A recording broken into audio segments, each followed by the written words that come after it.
Hello and welcome to another video and podcast from fantasyfootballscout.co.uk. My name is David and today I'm joined by Mark as we discuss perhaps the biggest talking point of the international break so far, which is whether or not it is time to wildcard. We had a bit of a chat about this last week, I think it was, moving into game week 4 because a lot of people were thinking about doing it then, but it remains part of the conversation and with a little bit of extra time to tinker, it's very much on everybody's mind. So how are you getting on, Mark? What's going on with your squad? Are you thinking about wildcarding? And I think you've been doing some work on wildcards in your role in the editorial room this week as well, haven't you? Yeah, that's right. We did an exact piece on whether what the pros and cons of a game week 5 wildcard are, and we also had pro pundit Simon March do his own piece, giving his own opinion, sort of on a wider level, not specifically for now, but about using it early and why. I mean, that used to be the normal strategy for people, really, didn't it? Using an early wild card, but I think the World Cup unlimited period from last year has maybe got us thinking about not using it so early. Oh yeah, absolutely, very much. And we've actually seen also in a number of years gone by, those who wildcard a bit later on actually tend to do a little bit better because they are able to shorten the time between their first wildcard and their second wildcard, which you usually deploy in the chip season or just before the chip season. And so going early can mean potentially sometimes leaving a gap between like game week 5, let's say, and game week 27, 28, 29. That's quite a long time to not be able to make big changes and respond to things. So yeah, certainly it's going to be interesting to see how people navigate this season without having the World Cup in the middle and those unlimited transfers. And of course, we had unlimited transfers in the 2019, I want to say 20 season as well, like the COVID season, the first one, because there were a few of them. Towards the back end of it. So I think we've become a little bit accustomed to those unlimited transfers in many ways. So yeah, it's all about finding out the right time to do it. So yeah, and we've got some people joining us in the chat. A lot of people wondering about wildcarding. So good to see everybody here. G-Wiz is here as well. Good to see you, G-Wiz. He's going to be keeping you all honest with his moderator capabilities. So good to see him there. We've also got Nicholas David joining us from Trinidad and Tobago. Mustafa joining us from Egypt. Graham joining us from Miami. Wow, it's a truly international stream today, so it's good to see everybody. And what we should say actually is if you are wildcarding this week, let us know in the comments. And if you've got some drafts, we can have a look at those as well. What we're going to do today is we're going to go over the pros and cons of wildcarding in game week 5, pros and cons of wildcarding in game week 9, and then a looser look at some later stages that we can wildcard as well. And Mark has prepared a game week 5 draft. I've prepared a game week 9 draft. But yeah, we'd be very interested to see what other people are going to say. Chat Sport says, I've never used the wildcard early, but looking at doing it early this season, never worked out better holding on to it. Well, there we are, presenting the counter opinion there to what I just mentioned. So yeah, it'll be interesting to see how people are getting on with that and how people do get on with that. Manchester United said, I did a planned game week 4 wildcard, had 3 Brighton from the off and Salah versus Bournemouth, and then changed for a Chelsea swing. There's lots of different approaches we can take. We've got 98 of you watching live. It's good to have you here. It's the lunchtime in the UK. I don't know what time it is for Egypt, Trinidad and Tobago and Miami. Do let us know. And of course, don't forget to like the stream as well. Only 13 of you have done that so far. That's just over 1/10 of the people watching. So come on, guys, let's boost that up. Let's have some likes for these wildcard drafts. Now, before we get too far into things, another reminder, of course, to get your Fantasy Football Scout membership sorted out for Game Week 5 as well, especially if you're wildcarding, because you're going to want to review absolutely every shred of data possible to make the right decision for your wildcard. So you can still save up to 30% on those preseason prices. Good time to get involved with that. So yeah, get yourself sorted for Game Week 5. So, Mark, let's talk about the Game Week 5 wildcard then. What I've stuck on the screen is the season ticker between Game Weeks 5 and 16, which, of course, shows which teams have the best fixtures for this run. Burnley, Newcastle, Liverpool, Fulham, Man United and Crystal Palace are very much top of the season ticker for this run. We've got Chelsea, Bournemouth, West Ham, Brentford, Sheffield United and Everton near the bottom, with Man City pulled quite down as well. So, yeah, would you want to talk us through a few of the bits and bobs from your article this week, having a look at the pros and cons of a Game Week 5 wildcard? Let's see if that can help some of the viewers today. Yes, well, it was slightly altered. It hasn't quite gone out live yet, but the announcement of the Burnley versus Luton sort of the postponed game from game week 2. It's now formed a double game week 7. So that, first of all, that does affect the ticker a bit there because it puts Burnley on top. And I wouldn't say it sort of instantly makes Burnley and Luton assets attractive buys, but certainly if you've already got their cheap defenders, for example, or you're sort of thinking of perhaps a Carlton Morris or even a Lyle Foster, there's potential for that. But yeah, it's mostly about Newcastle's fixture swing. And one of the things I would say about it is, if you do use a wild card this week, I feel like it's only justifiable if you're either going from a non-Salah to a Salah squad or vice versa. Maybe if you've already got Salah and he's delivered for you every match, but maybe you want to spread those funds out. That's what a wild card could sort of do. But if you're already committing, if you're already sticking to the side that you're already on, it's very doable to just get a Newcastle defender and maybe just use your free transfers to correct a couple of things, because a lot of the players who look good over the immediate next few game weeks were already part of the template. So part of the argument against using one this week is that there's a much bigger fixture swing coming up, as you'll probably come to.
I think you might be muted, by the way. Oops, sorry guys. Yeah, we'll get that sorted in post-production. Yeah, I was just agreeing kind of with what Mark was saying there, to be honest, that you will need to have a look at what you don't have and what you feel like you need to have. And if you need more than a couple of transfers to sort that out, then is it worth the wild card? Probably not, to be honest, because you look at Newcastle, as you said, you can get to quite easily. Liverpool, people maybe already have Salah, or if they don't, they have Szoboszlai, they've got Diaz, or they've got Jota. Man United are also up near the top of the season ticker as well. Brighton at home, Burnley away, Crystal Palace at home, Brentford at home, Sheffield United away. A lot of people probably still have Rashford. A lot of people held him, for example, so you don't need to wild card to get him in, probably, is my assumption. Man City, whilst they drop down the season ticker, you really getting rid of Erling Haaland? Probably not. Foden is maybe someone who people are going to be a bit stressed by, but the fixtures are still good. West Ham away, Forest at home, Wolves away.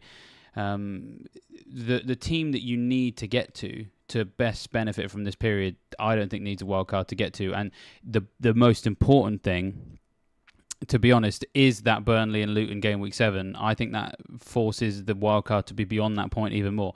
If you wild card before it, you are effectively going to have to either come up with a Burnley and Luton exit plan or ignore them completely. Either of which is fine, but I think I would much rather not dead end into game week 7, but I don't mind giving Morris a go, if I'm honest. I mean, especially when you look at Luton's fixtures for the next 4. Fulham away, Wolves at home, Everton away, Burnley at home. Actually, they're not going to get a better quartet of fixtures this season, to be honest. So I don't mind giving Morris a go, but I don't want him there long term, so I want to get rid of him. So, he can go away in a game week 9 wildcard potentially. Same with Lyle Foster. I mean, I can't see myself being interested in him other than in game week 7. So I think that double game week 7 actually pushes the need for the wildcard beyond game week 7 now. Or alternatively, you just ignore them both. It is probably the most underwhelming double game week in history, if I'm honest. Yeah, and that double game week does coincide with just a lot of generally strong fixtures for the other teams. So if you're going to play a Burnley or Luton, it's probably involves benching quite a good fixture. So I do wonder if that's going to make it a bit of a non-issue, really. Yeah, it's a bit of a shame because I think that in an international break, it's really nice to talk about wildcards and how we can change things up and things like that. But yeah, I'm finding it really hard to justify a game week 5 wildcard, if I'm honest. And we'll tell you what we'll do, Mark. Let's put. Oh, well, sorry, you've talked. Well, it does totally depend on how many fires you have to put out, because we're saying that and we're coming from a good perspective. We've both had a good start of the season, but if you were really unlucky with some of those injuries, and some of the, like, if you had the likes of Luke Shaw, Mings, Varane, and also you've maybe had enough of Jordan Pickford, or you still haven't sold Gabriel yet, things like that, the João Pedro situation. If you've got a lot of fires to put out, then perhaps yes. But if your team is relatively okay and you don't have some of those problems, yeah, it might be too early. Well, let's put the Game Week 5 draft that you've put together on the screen just to sort of help bed that in with some specific examples. And for the benefit of the podcast listeners, the Game Week 5 wildcard draft that you put together has Turner and Areola as the goalkeepers, Udogie, Chilwell, Cash as a starting back three with Cher and Bayer on the bench. Then Saka, Salah, Fernandes and Burmo, Maddison as the midfield 5. Haaland up front with Morris as the second striker. And then, of course, Cameron Archer as the second substitute as well. I mean, that's not far off my current team, if I'm honest. I'm just sort of working out how many I've got already. So Turner, I've got. Chilwell, I've got. Cash, I've got. That's 3. Saka and Burmo, Maddison. That's 6, I think. 7 for Haaland. 8 if you include Archer. Not many people are going to necessarily have Cash. I don't have Udogie, but it's not that hard to get to him. To be honest, I'm tempted to do Gabriel to Udogie this week, for example. I've got Flecken in goal. I'm kind of happy with for now, and I might at some point do Turner to Areola, but not yet because West Ham's fixtures haven't really turned yet, although they will. I think this is the thing. I mean, looking at that looks very template anyway. Yeah. And when I say template, that obviously isn't an insult. I think people shouldn't be afraid of being template, but yeah, if a wild card is going to be too similar to what you already have, then the power of the wild card is almost diminished. Yeah, I was a bit reluctant with this squad. I know I've put it together, but I look at it now and I'm not entirely proud of it. Because there was sort of a desire to try and not just have the template, but the reality is, yeah, a lot of the standard picks right now are still the best picks for the next few weeks. So I'm not particularly proud of having the 2 cheap goalkeepers rotating, but their fixtures go okay together. I think the only reason I've done that and had such a cheap second striker is because if I'm going to wild card, it would be to get Salah in, and sacrifices need to be made for that. Money needs to be raised from somewhere. There's not a great amount of appealing forwards anyway right now, and Morrison does have that immediate short-term run, and then once his run ends, it could be another one of the 5.56 million strikers. There's a few good ones out there, and some others with good fixture ones coming up, so that spot could rotate. But it's not an amazing team, and there's some high profile absences. Like this one doesn't have Estepinian in there. It doesn't have any of the Chelsea attackers like Jackson or Sterling. Aston Villa ones could maybe come in a little bit further down the line, even though they are high on the fixture ticker, as you showed earlier. It's more about what happens after the next 3 or 4 game weeks where their fixtures really take off. So some of the high profile absentees can just be transferred in a few weeks' time, but it's Yeah, I don't know how to feel about that team. It's good, but it's not vastly different. And I don't think it's going to achieve a huge jump in the rankings for anyone. Yeah, well, I mean, I'm gonna defend you here, Mark. Actually, it's not a bad team. I think the problem is more the fact that it's too similar to a lot of stuff that's out there right now. I guess in a lot of people's teams.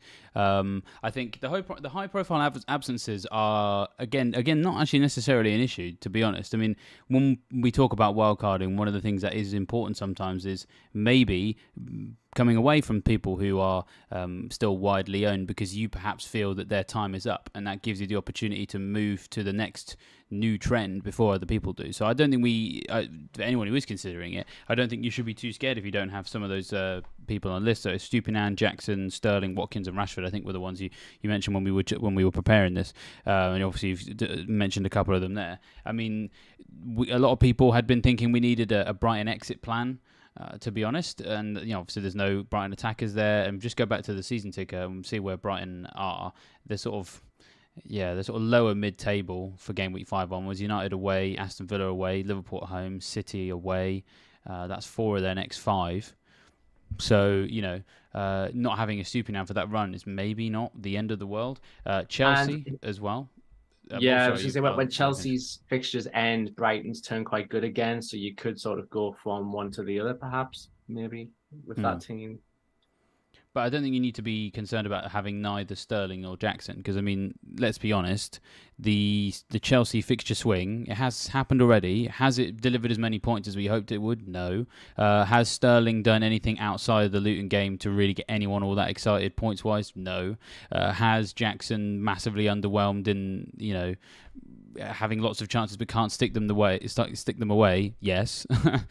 So whilst they are glaring absences from the template, I guess, those players, template's not always right, or rather, let's use the word crowd. I think template is a better use to describe as like the meta, the best team right now as seen by people. But in terms of like general opinion, I mean, to be fair, I sit here with Jackson, so maybe I'm a mug as well. But the point is that if I was making a draft for game week 5, I wouldn't want to be heavily invested in Chelsea because we're back on the season ticker again, and they're bottom of the season ticker now.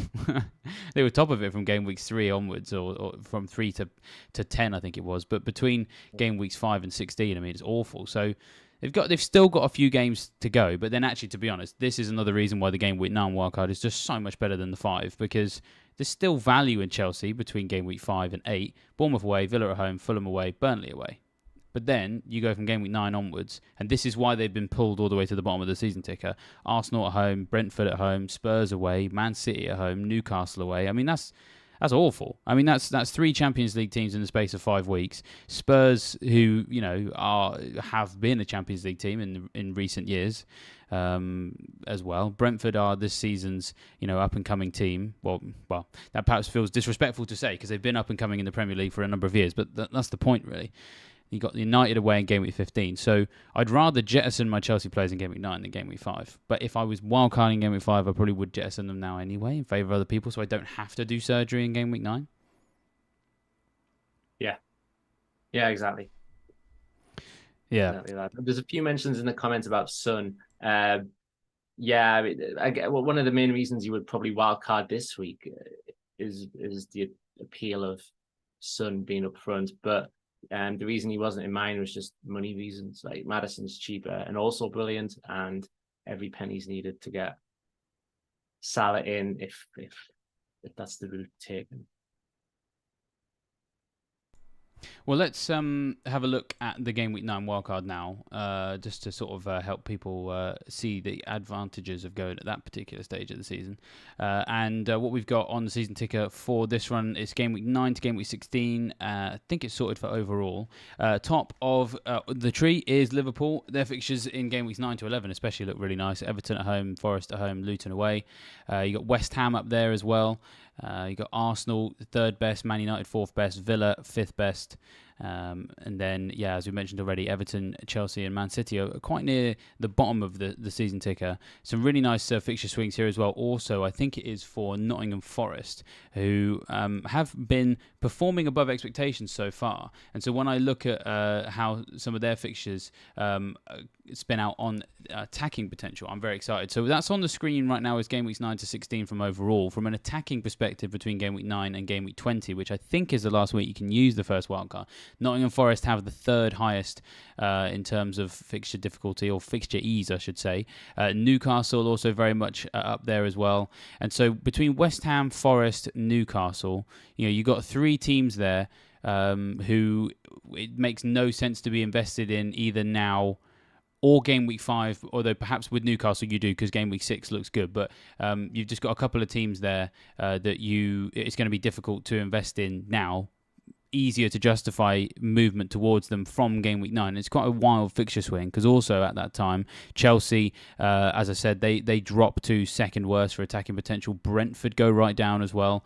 They're fourth worst for attacking potential between game weeks 9 and 20. And of course it does feature them having a blank game week, but they do also have to visit Chelsea in game week 10, Liverpool in game week 12, and have to host Arsenal in game week 13. They go away to Brighton in game week 15. So it's not a nice particular run for them either, and we're obviously very heavily invested in them right now, for example. And so with that in mind, I stuck together a game week 9 draft, which I actually realised I've not actually shown Mark yet. So I'm gonna read it out for the benefit of the podcast listeners, and in the time it takes me to read it out, I guess he will be able to see it perhaps on the YouTube stream, and he might be able to give his opinion. I am also not in love with this either, so it's worth saying that neither one of us are in love with the drafts we put together. And so, yeah, I went with Areola and Flecken as my goalkeepers because even though I've just mentioned those difficult Brentford games, they do actually have a couple of nice ones interspersed, and a rotation with Areola could potentially work. I got Trippier, Udogie, and Konate at Liverpool, who I know is injured right now, but we're hoping he's going to be fit around middle of September, and so by game week 9 might be in a better position to be playing games. Liverpool's fixtures defensively do look good in terms of the fixtures that they've got. Do I trust the fullbacks? Not really. Do I want to pay for them? Not really. So getting away with just paying, I think it's $5 million for Konate. Maybe, I'm not sure, but as I said, I don't love this draft. Bulldog and Kabore finishing off the team. Then it's a five-man midfield of Saka, Salah, Bruno Fernandes, Bowen, and interestingly enough, Anthony Gordon, who at the moment is the Newcastle player with the highest expected goal involvement and has played more minutes than Isak as well, so isn't getting replaced as often as Isak seems to be, and he's just 5.5 million, and I think he's the top scoring Newcastle midfielder as well, so I quite like going in there because I wouldn't have justification to go anywhere near him until game week 9. And then Archer still as the forward because there's no one really offering much in the 4.5 million midfielder category. And so it's Haaland and Awoniyi up front, who I honestly can't wait to own Awoniyi. I hope that I can still justify owning him by game week 9. But yeah, I just don't want to go anywhere near him now. So that's the thing here is this team is really, really different. It kind of looks terrible, which is maybe because it would be terrible now, but might serve better game week 9. But rip it to shreds, Mark. Tell me what you think of this one.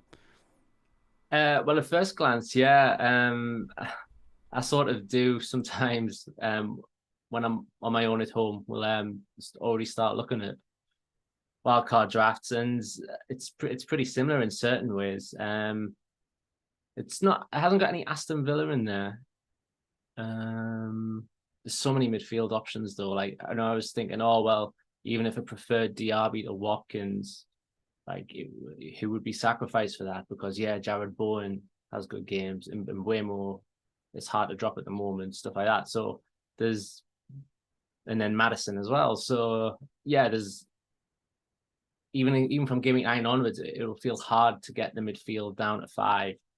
And then Watkins is maybe a bit too much to have alongside Salah and Haaland. I don't think the budget quite goes with that. Are you tempted to get a Villa defender in there, perhaps, or not?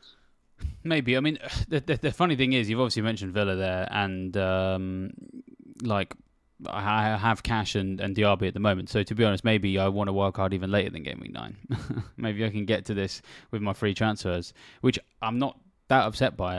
I keep saying I want to use it as late as possible, and I'm not writing off using it in and around that blank game week with Man City and Brentford because the better that Brentford get, and the more I get invested in them, the more I could be short 4 or 5 players for that game week. So dead ending my team into that and then wildcarding afterwards, maybe. If even by game week 9 I still need my Aston Villa players. I think the problem at the moment is just working out where to put them. To be honest, maybe it's in place of Udogie. I'll just have a look at defensive fixtures on the season ticker. So the problem is that when you select defence, actually, Spurs' defence comes right up. So Fulham, Palace, Wolves are 3 of their 4 games between game week 9 and 12. So I do quite fancy Spurs clean sheets there. Whereas, it's tricky. There's so many things up in the air. I mean, I definitely want Newcastle. I think want Spurs. Maybe it goes in place of Liverpool, but Liverpool's fixtures are hard to ignore as well because it's Everton and Luton in game weeks 9 and 11.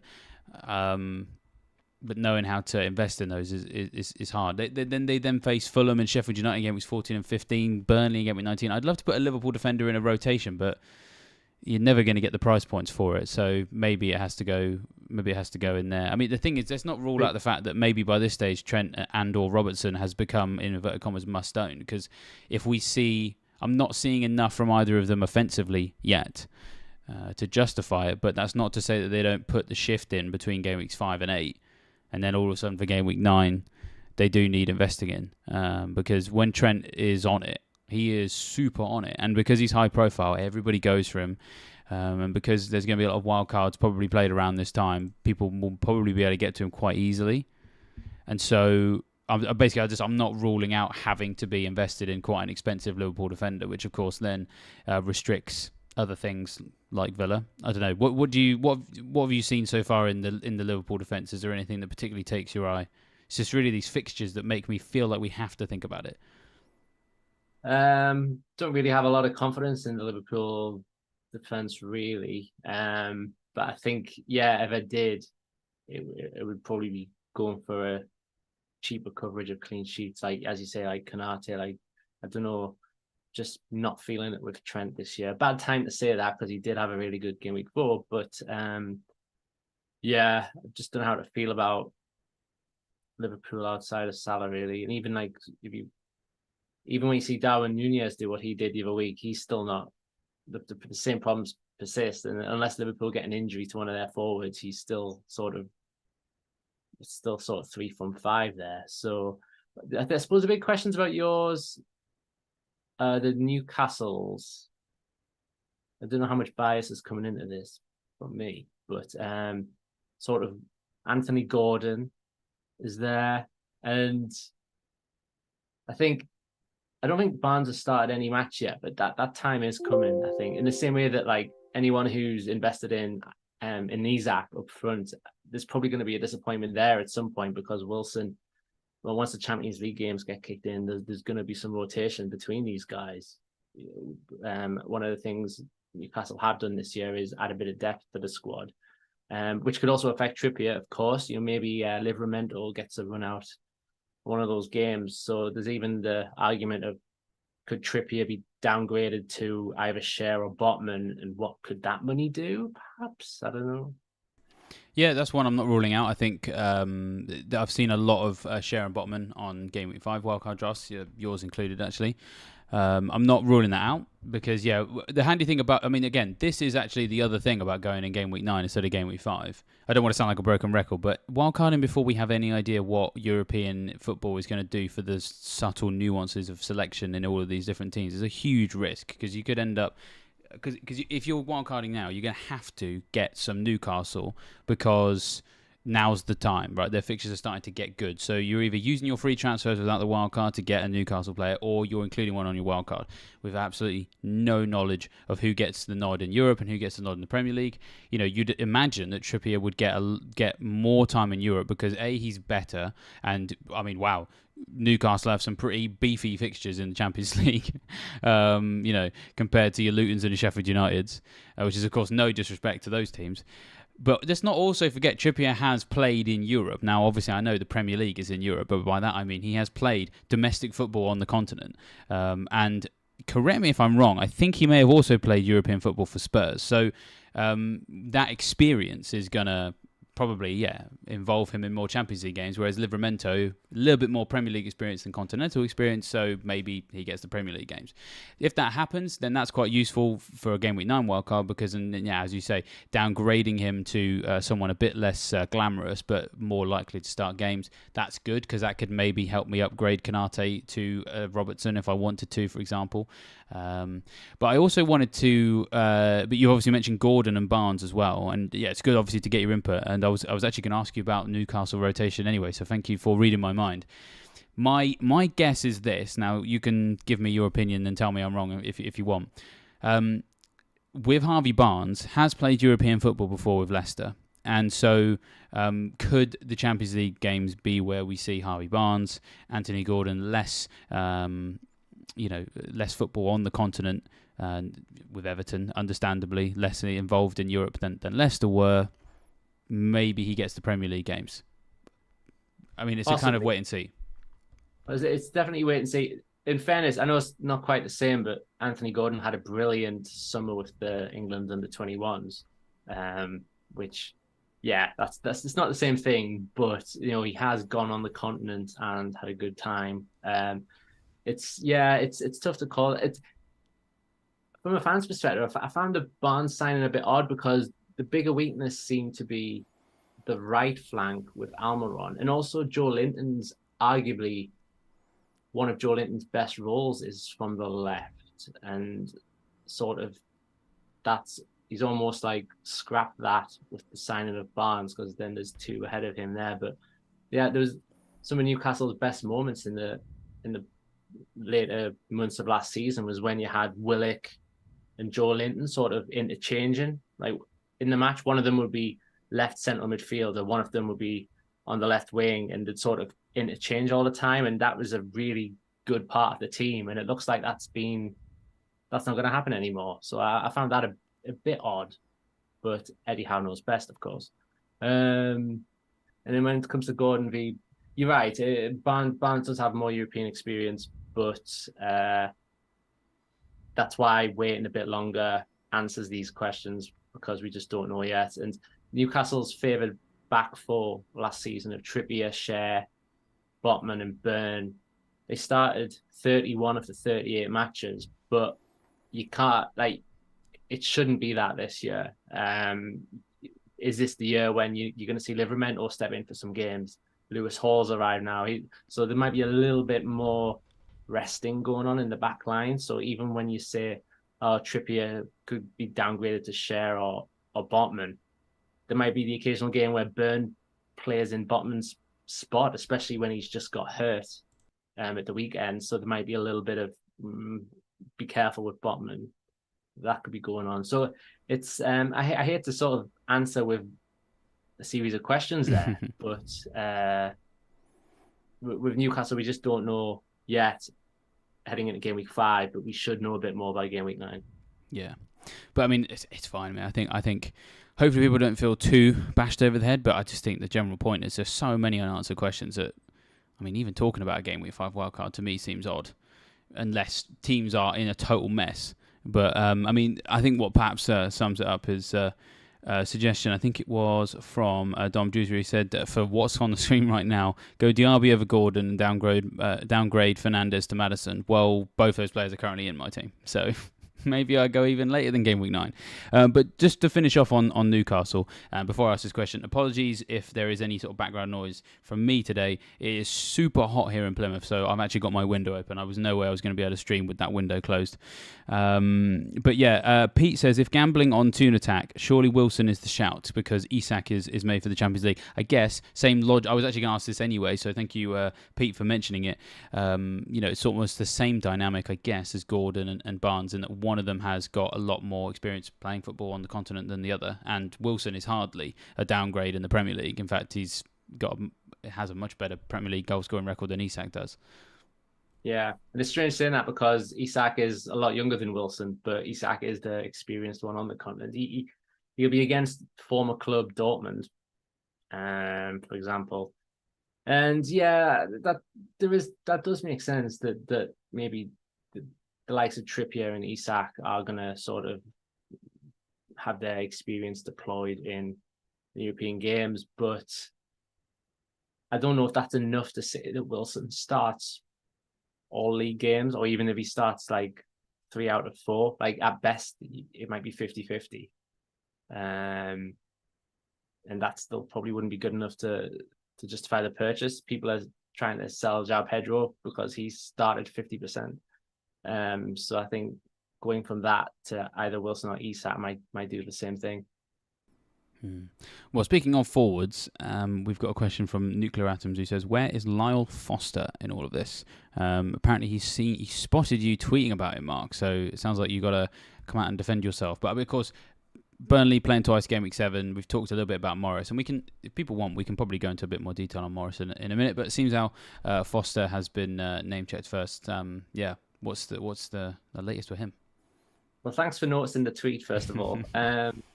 Yeah, I know it's a weird thing. I'm not going to start like a membership club for Lyle Foster or anything like that. But when I was looking at sort of game week 9 wild cards and maybe finding a cheap third striker, stuff like that, I was thinking, well, for an extra $500,000 on Archer, there's Foster, whose Burnley games do get better from sort of game week 9, 10 onwards. Like there's actually some playable games there. He started all 3 of Burnley's matches, and he scored in 2 of them. So he's already on 2 goals. He's regularly starting for them. The transfer window's closed, so no more forwards are coming in. So to me, that's a nailed on $5 million forward in form who's going to have good fixtures. And this was before the double game week was announced, so that just sort of adds to it a bit. Not expecting the bandwagon to form based off what I've just said, but he's interesting, certainly. In terms of a differential, he ticks a lot of boxes there, especially if it enables some more expensive purchases elsewhere. What do you think?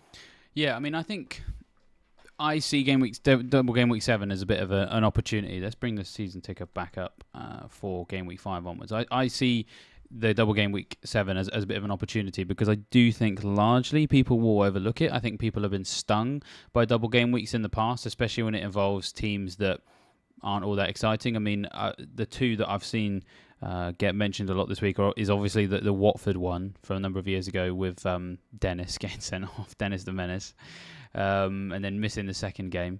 And then, of course, I think it was Weghorst had a string of doubles and largely underwhelmed as well. And so I think people are stung by that, and I think people are using those game weeks as an opportunity as an excuse to avoid them. And now they might be correct, but I think that simply assuming that Foster and Morris would disappoint simply because Dennis and Weghorst did, I don't think that's not logical enough for me to ignore it. I think to ignore it, we need to see evidence in isolation about Foster and Morris that we think they're going to disappoint us. And so factor also in the fact that some people are wildcarding for game week 5. I think if you're wildcarding for game week 5, you have to just give double game week 7 a miss, because you don't really want to be involved in those 2 teams for longer than the double game week. And so wildcarding at some point afterwards to get rid of those players, I think is the better way of doing it. And so I think people who go Foster, I don't think it's a terrible decision. I think it could work out. I was just having a look at some of his numbers. I think he might be possibly overperforming his XG at the moment, because it wasn't very high. It was 0.97, I think it was. Yeah, so he's had 5 shots in the box, 2 big chances, 3 on target. Also 0.91. Should have been involved in just under 1 goal. It's obviously been involved in 2 so far, but I suppose it's only 3 games for Burnley because they've only played the 3 matches. I am more interested in Morris. I will have to say I'm more interested in him. His numbers are better, in my opinion, and his fixtures are nicer as well. So while we're on the subject, with him, 17 touches in the penalty area. That's 4 more than Foster's 13. They've both created 2 chances, but Morris has created 1 big one. Then Morris has had 7 shots in the box, 1 big chance, and 2 on target. His expected goal involvement is 1.74, so it's nearly a whole goal higher than Foster's. But crucially, the main thing for me is actually the fixtures coming up for Luton are really good. Now, a lot of people have said, wow, how is it all of a sudden you're talking about Luton? Previously you were saying they were terrible and that they're a team to target other teams against. Well, Morris doesn't get punished in FPL for the fact that his team's going to concede a lot of goals. But when you look at the worst team so far this season for minutes per expected goals conceded, you can't really do expected goals conceded as a raw figure because we do have teams that have played one fewer match. But the worst ones are in reverse order, so worst first. Fulham are the worst for that. Then it's Luton, then it's Sheffield United, then it's Burnley, Bournemouth, Brighton and Wolves. And so Luton's next four, Fulham, obviously the worst for minutes per expected goals conceded. Then it's Wolves, who are the sixth worst. Then it is Everton, who are kind of mid-table. They're not as bad as we thought, but it's still Everton, right? And then, of course, they've got Burnley at home. Burnley are the fourth worst team for minutes per expected goals conceded. So the fixtures are good, and in theory, Luton should get some joy against those teams because those teams simply have just been, by very nature, obliging. Unfortunately, Burnley can't quite offer the same thing in terms of those fixtures in the longer term. So, Forest away. Forest are actually doing quite well defensively this season, and I'd expect them to be actually quite comfortable at the City Ground in that one. United at home. I mean, you're not going to expect much out of Foster at home there, even if it is United and they're not doing so well at the moment. I'm sure they'll win game week 5 and all of a sudden everyone will forget that they lost to Arsenal. That's usually how it works.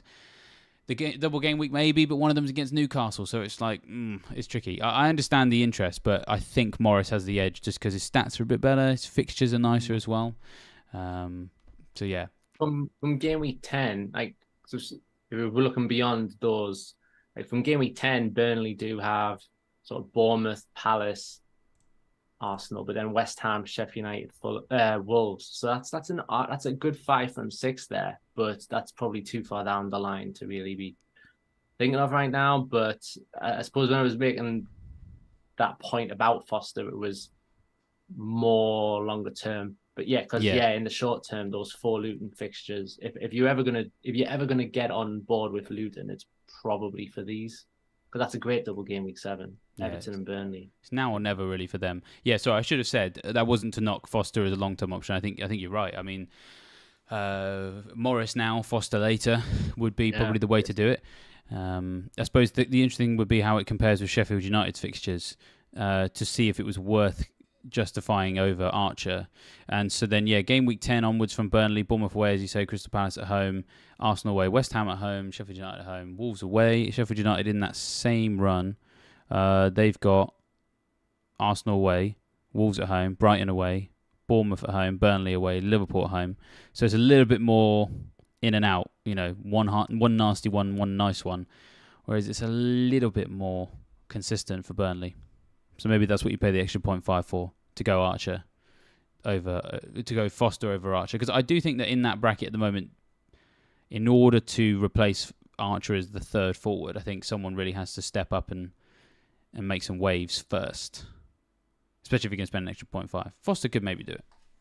Yeah, Semenyo at Bournemouth was he's been starting and he was looking okay, but then I think they've got a couple of players injured and they made a couple of deadline day signings. So is the next stage from that Semenyo maybe being a bit less nailed? But if it gets to game week 9 and Semenyo is still starting for Bournemouth, there's another option. Yeah, that's very true. And again, Bournemouth are another team who are just absolutely nowhere near the template right now. You wouldn't stick a Bournemouth player in your game week 5 team with a free transfer. You wouldn't put it in a game week 5 wildcard because you've got Chelsea at home, Brighton away, Arsenal at home. Game week 8 through to game week 15. Fixtures are much, much nicer, and if they can be cheap as well, also good because you've got 3 nice fixtures in Everton, Wolves, Burnley, then 2 nasty ones with City and Newcastle right next to each other, and then Sheffield United, Villa, Crystal Palace, game weeks 13 to 15. So you would need your Bournemouth player to be very, very cheap and rotatable, just for the gap between those two. And I also think you'd probably need a wild card to justify actually bringing them in, because any Bournemouth player is not going to be earning their place in your squad until at least game week 8.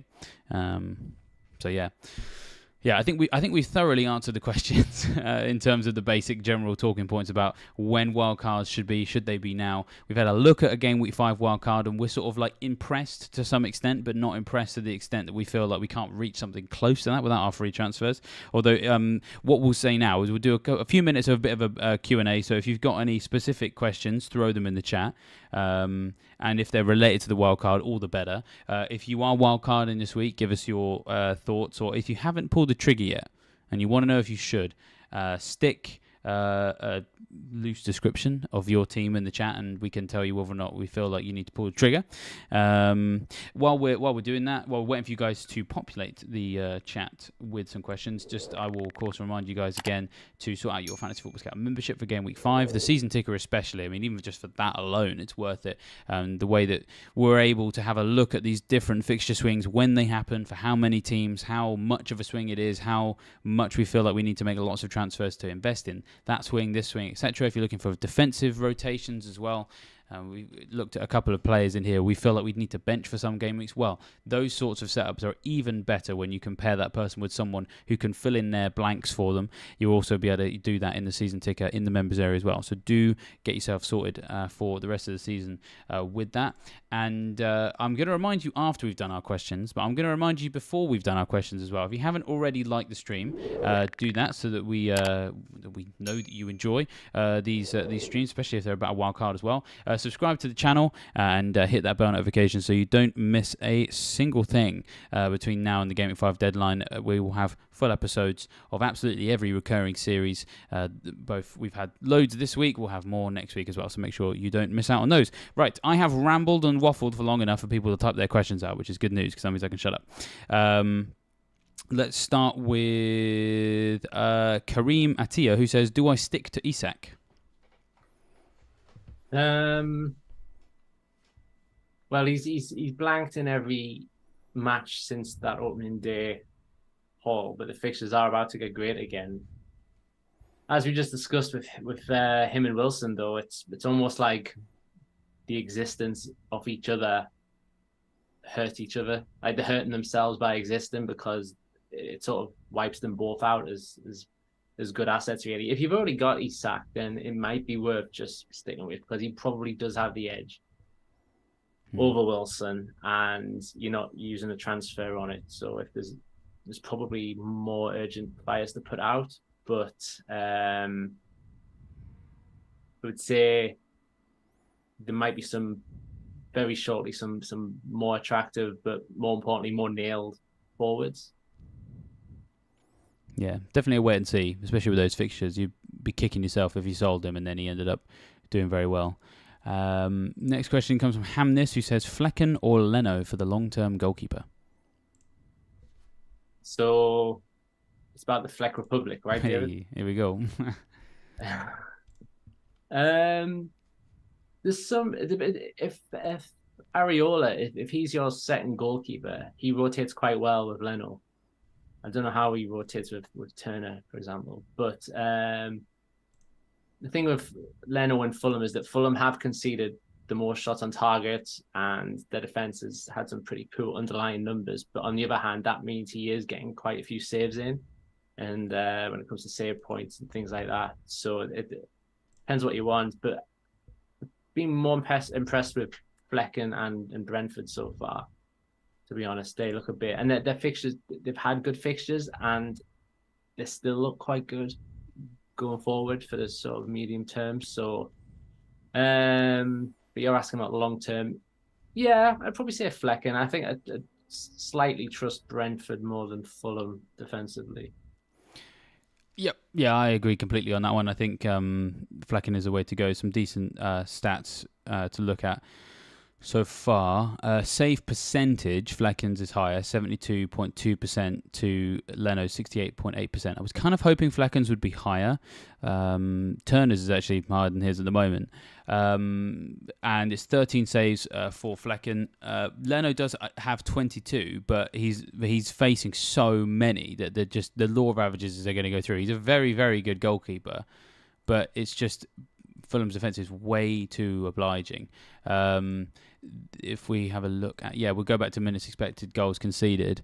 Fulham have the worst. They concede XG faster than any other team, which just means that they're going to concede a lot of the time. So even when Leno's basically going to concede pretty much all the time. You're going to get a few saves, so you're going to be looking at 2s and 3s. However, Brentford have the 4th best figure here. Only Chelsea, Arsenal and Man City are conceding XG at a slower rate. than Brentford. And we haven't had a chance to double check this, how they've started this season, but last season they had the biggest gap between big chances conceded and I think shots faced or shots in the box faced, something like that. They concede a high volume of shots, but they manage to limit the quality of those shots so that the saves, you've got a decent chance of saves, but also a decent chance of clean sheets. I think Flecken's the way to go. Treat him like a Diet Coke David Raya until we see anything else. And he's cheaper than Raya ended up becoming. So I think Flecken still is the way to go. I'm not seeing anyone offering the same, really. I mean, so I want a team that's likely to keep clean sheets. So I've always got a keen eye on XG conceded from the teams that are available. Man City, I don't want Edison because even when they don't concede XG particularly fast, they just concede the one shot they face that game. Arsenal, second best. Raya and Ramsdale. Who's number one? No idea. Both expensive as well, at least 5 million. Chelsea, yeah, okay, you can get Sanchez there for 4.5, and they're conceding XG at a slower rate than Brentford. But Sanchez doesn't always fill me with confidence, and also Chelsea don't fill me with confidence either. And so seeing how as much of a muchness is not that much between Chelsea and Brentford as the third or the fourth best for how fast the XG is being conceded, I'd rather go Flecken because the Brentford defence I think is more reliable last season. So yeah, and I also kind of think that Brentford will probably face more shots and then just more save points for Flecken. It's probably an honourable mention for Crystal Palace because they're the fifth best for this stat. And you've got now Dean Henderson and Sam Johnston. But again, we don't know which of those is number one. So, yeah, I just think Flecken is the obvious one. I'm not that interested in the fixtures for the goalkeeper, really, because any of the ones that have good fixtures don't offer a 4.5 million goalkeeper. And outside of the ones, looking at the teams who are operating defensively the best so far, Flecken is really the only goalkeeper that I trust and can afford and I'm prepared to pay for. So yeah, sorry for a bit of a long-winded answer. I'm a big Flecken fan. So nothing's changed that for me. I haven't seen anyone offer better than that. Like, I know Areola can maybe offer better value for money, and West Ham's fixtures are coming around to being quite nice, but West Ham defensively are nowhere near as good as Brentford. They're sort of mid-table for XGC. Brentford are top 4. So that's the way it is for me at the moment. So let's move on to another question. What FPScout says, Fulham's defensive data is a word I'm not allowed to say on streams. He just says hard avoid. So yeah, I agree with you completely there. Pete says, with the Brighton injuries, is Pedro a priority sell anymore? So I guess that's sort of a way of asking, actually, do we hold on to João Pedro? Any thoughts there? So Enciso's injured for a bit, and then do we know the extent of Evan Ferguson's withdrawal yet? Ooh, that's a good question. I actually don't know. I'm not sure. Let's just say that that's not too bad of an injury, so he's still fine. They've also brought in an extra body in Ansu Fati as well. So has that issue really got any better?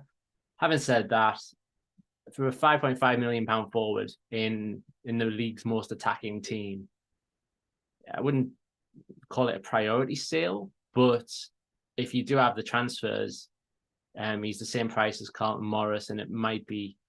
I know suggesting going from a Brighton attacking asset to a Luton seems crazy, but it could work. He's not a priority sell, but even Alston Edward 5.5, he's having a great time. There are some okay alternatives at that price. So yeah, I wouldn't say priority, but definitely something to consider. Nice. Got 2 more questions. Then let's go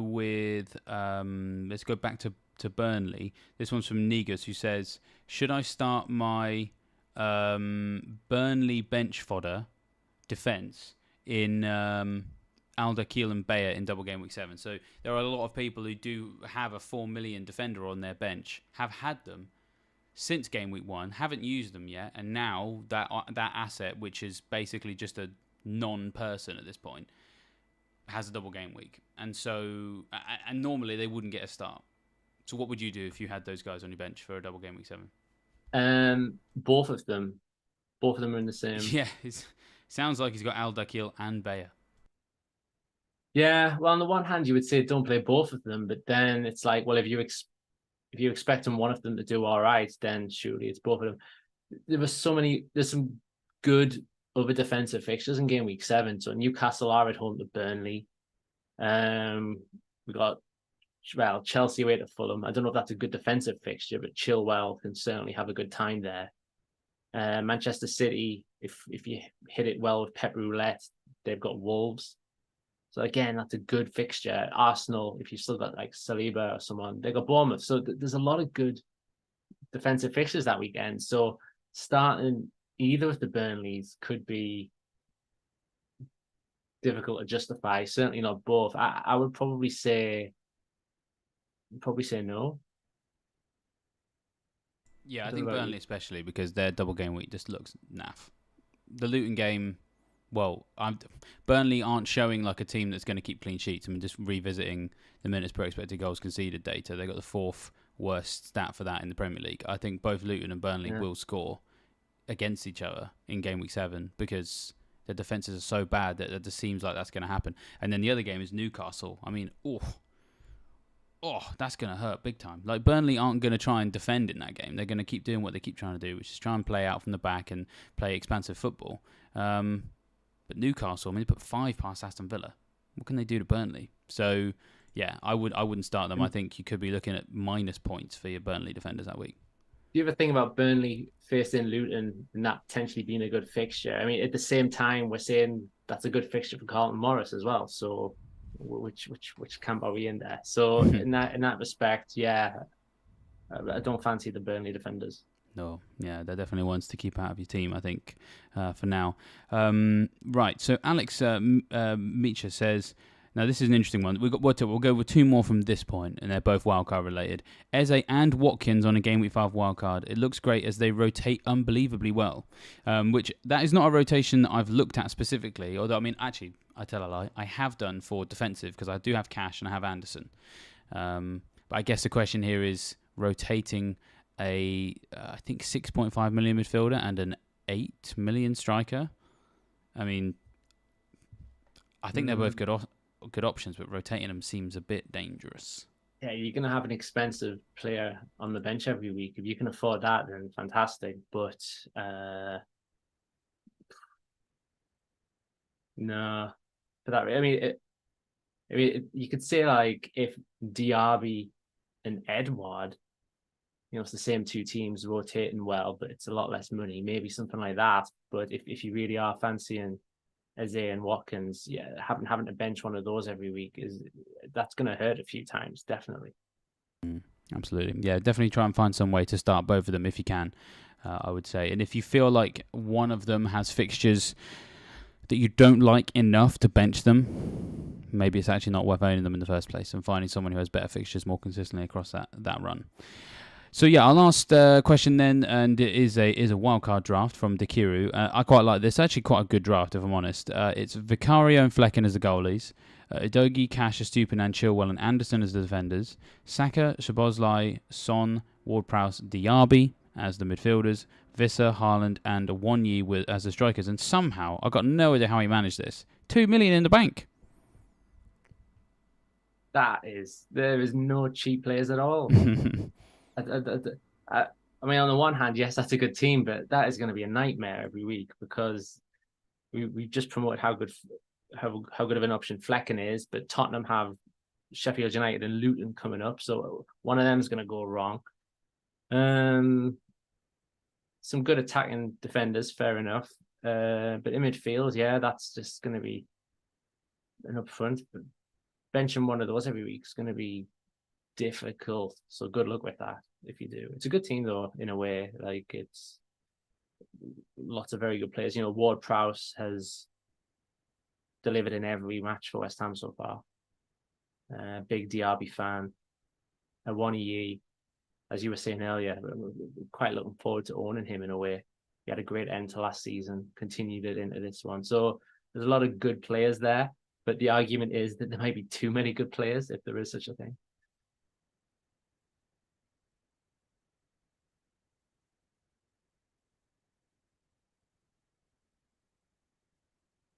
My apologies, I was muted again. You need someone who is benchable, and so then you need someone who's probably around 4.5, and the best attacker for that right now is Archer. So I'm not saying you should get Archer in there because he's better than any of those players. I just think you need a guy who is benchable except for the rare occasions. So go Archer probably instead of, I want to say Visser. Blanked in his last two. Brentford's fixtures do drop down the season ticket eventually, and that gives you extra money to put elsewhere. I mean, I guess the thing is I don't really know where you would upgrade, because there's not parts of that team that I feel like are lacking. As you said, is sort of, if anything, Clive, he's got too many good players, and so it's knowing where to spend it. I don't know, but I'm sure you'd be able to find some places to do it. I mean, it would be quite. I mean, and he's got the 2 million as well. I mean, to be honest, let's think about this. Visser down to Archer. Oh, so Boslai's 7, isn't he? So actually, the 2 million plus the saving you'd make there, I don't think that gets you to Salah, but it maybe gets you to a Diaz or, whoever else the midfielders are at Liverpool. I sometimes forget because it's kind of Salah or bust for me. But it's a good team. It's a good team, but probably needs a bit of thought around the substitutes, as you said. Yeah. Well, I think we will call it a day there. Thank you, everybody, for joining us for this one. Thank you for your patience as well, as we sat here and basically rubbish the idea of a Game Week 5 wildcard. But, if it works for your team, it works for your team. But I think it's an important discussion to have, certainly looking at the merits of other times to play it as well, and best ways to use your free transfers. Thank you also for those of you who asked questions as well. It's good to have a good chat with you guys. And, of course, thank you, Mark, as well, for joining us and giving us some insight. Of course, your article on the Game Week 5 wildcard, if people want it in more detail and probably slightly less Game Week 5 bashing than we're going to give on the stream, they can read it on the website. Is that live yet? Or I'm not as au fait with the editorial schedule as I used to be, so I'm going to hand over to you for this one. Well, I think, don't quote me on this, but I think it's maybe 3:00, but at some point this afternoon. At some point, there we are. Well, if you're listening to this on Friday afternoon, which you might be, as in later in the afternoon, may already be live, any excuse to go to the Fantasy Football Scout website and read some of the editorial content, you absolutely should take. So, yeah. Well, with that, we shall leave you fine folks to enjoy the rest of the international break, and we shall see you next time.